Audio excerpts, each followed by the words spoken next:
ભાવનગરના સણોસરા ગામે નવનિર્મિત રામજી મંદિરનો ત્રિદિવસીય મૂર્તિ પ્રાણ પ્રતિષ્ઠા મહોત્સવ ભક્તિસભર માહોલમાં યોજાયો હતો. આ પ્રસંગે આયોજિત ધર્મસભામાં મોરારી બાપુએ વિશેષ ઉપસ્થિત રહી જણાવ્યું હતું કે મંદિર નિર્માણ બાદ તેમાં દેવત્વ ટકાવી રાખવા નિત્ય દર્શન અનિવાર્ય છે. સનાતન ધર્મના પંચદેવ અને 4 પ્રકારના મંદિરનો મહિમા સમજાવી બાપુએ ગામની એકતાને બિરદાવી હતી. કાર્યક્રમમાં કણીરામજી બાપુ તેમજ મંત્રી જીતુ વાઘાણીએ પણ સામાજિક સમરસતા અને સંસ્કૃતિના જતન પર ભાર મૂક્યો હતો. રામ દરબાર, રાધાકૃષ્ણ અને બહુચર માતાજીની પ્રાણ પ્રતિષ્ઠા બાદ સમગ્ર ગ્રામજનોએ સમૂહ પ્રસાદનો લાભ લીધો હતો. આ મહોત્સવથી ગોહિલવાડનું સણોસરા ગામ ધર્મમય બની ગયું હતું. એક સાધુ તરીકે હું આખા ગામને ખૂબ સાધુવાદ આપું છું. હું આવ્યો ત્યારે આપણા કૃષિમંત્રી જીતુભાઈ બોલતા હતા, એનો ઉમળકો એ પ્રગટ કરતા હતા અને મેં જાણ્યું કે આખા ગામની સમરસતા કેટલી સરસ, કે એક જ રસોડે એક જ સાથે કોઈ પણ નાત જાત અને વર્ણનો ભેદ વગર આ ગામે એક બહુ જ મોટું દ્રષ્ટાંત પૂરું પાડ્યું છે.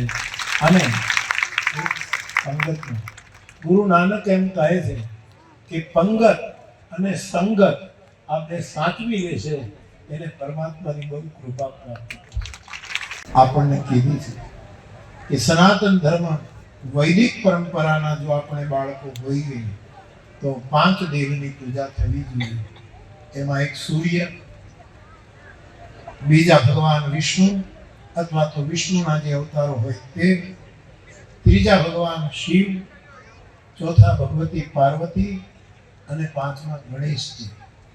આ પંચદેવની સ્થાપના જગતગુરુ આદિ શંકરાચાર્ય મહારાજે આપણા માટે, સનાતન ધર્મીઓ માટે નિશ્ચિત કરી છે.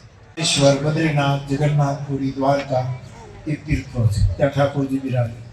ત્યાં તો આપણે રોજ ન જઈ શકીએ.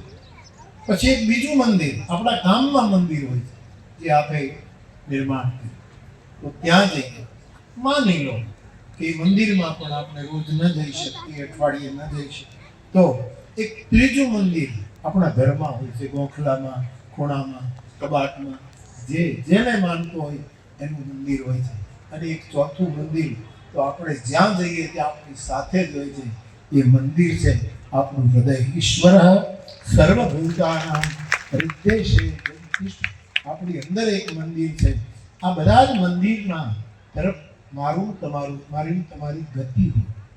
હું આ સણોસરામાં આવું, તમારો ભાવ હોય સાચી, તમે એમ કહો કે બાપુ અહીંયા રોકાવ. હમણાં સણોસરા 2 વર્ષ પહેલા મેં જ્યારે કથા કરી ત્યારે રોજ રાત્રે હું ખેતરમાં કોઈને કોઈ ખેડૂતને ઘરે રાતવાસો કરવા માટે જતો નથી.